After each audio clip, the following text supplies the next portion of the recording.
Hello YouTube, ZeroMagnumX here, and welcome to a new video segment called Cardfight Clan Discussion. So I figured with so many variations of different clans out there, I would start talking a little bit about, different ideas, different deck types, all the things that impact the meta, especially since there's a more established meta since Legion came about and everything, at least in my opinion. So in this segment, we're going to focus on the Kagero clan. Alright, so the first thing I want to say is this is going to be a discussion video, so I want you guys to be part of that. I want you to comment in the comment section your thoughts on the clan that hopefully you love if you're watching this video.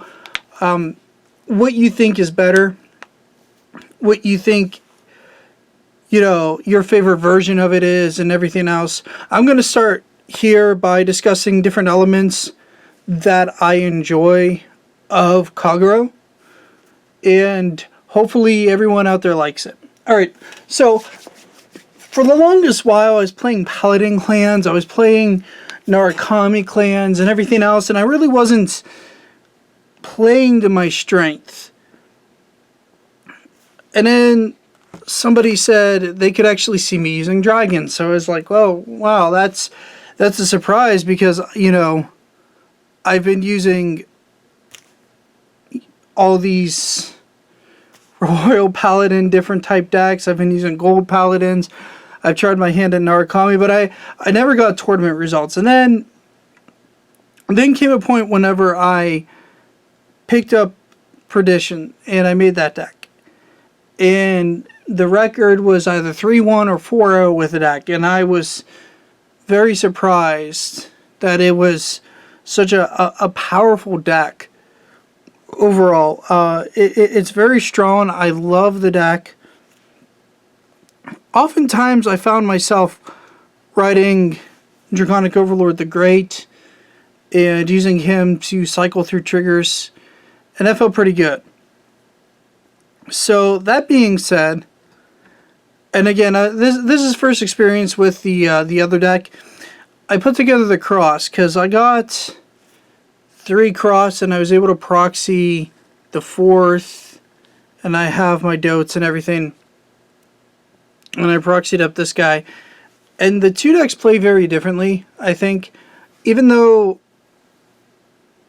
Overlord the Great is a restanding deck, and technically so is the cross, it plays in a very different manner.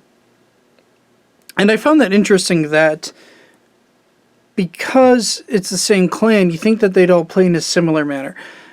So I think, I'm going to enjoy elements of both decks.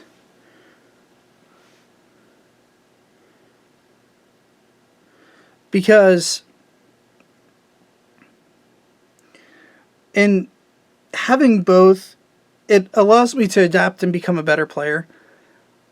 This is true, I think, throughout all the clans. That's a general discussion, is that because you have such different and interesting playstyles for each of the clan's cards, it lets you learn a different way to play entirely.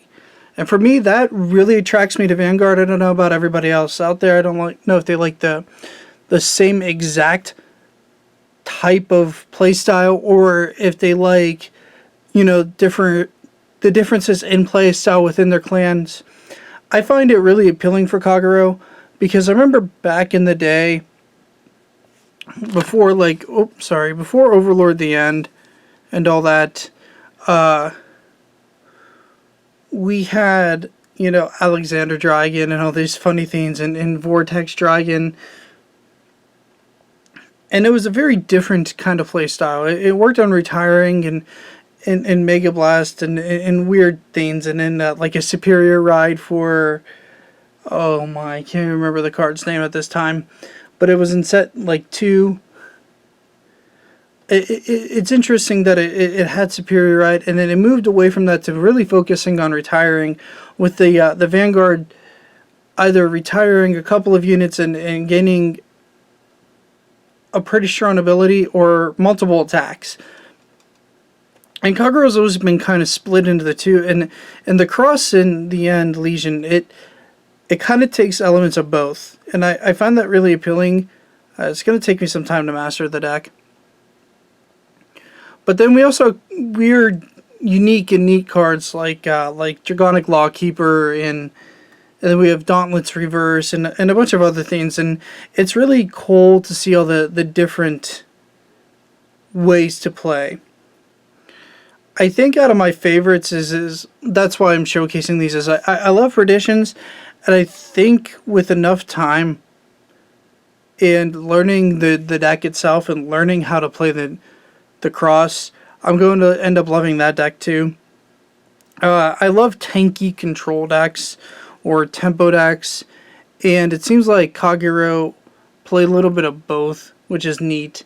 It manages opponents' resources while you try to be tanky and overwhelm, while it gives you aggressive elements.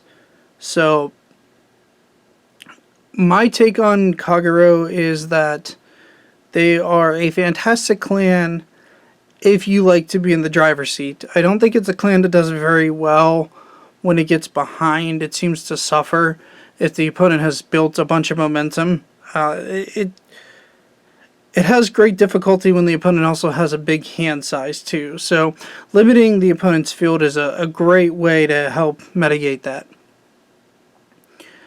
Anyway, let me know your thoughts, opinions on Kagero. Let me know what your favorite version of the deck is. Like I said, so far Perdition is mine, and I think I'll learn to love the cross after enough time. Cool side note, the artists of Dragon Newt and the cross I met at Kagero Champs, and I had him. I'll be right back because I can show you guys. It's pretty cool. I bought a binder, and he did Kagero art on it.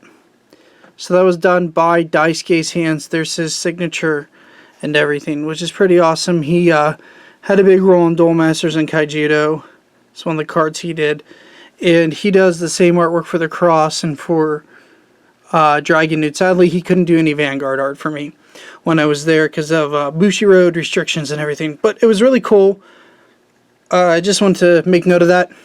So he's a really cool guy, very humble. So whenever you're playing the cross or you're playing Dragon Newt, think that the guy who made this artwork is very humble and a very, very respectful and nice person. So shout outs to Daisuke. He has amazing artwork. He also does the Garm Wars and stuff like that. Anyway, so like I said, leave your comments down below. Let me know what you think, and hopefully open some discussion. Peace, YouTube. ZeroMagnumX out.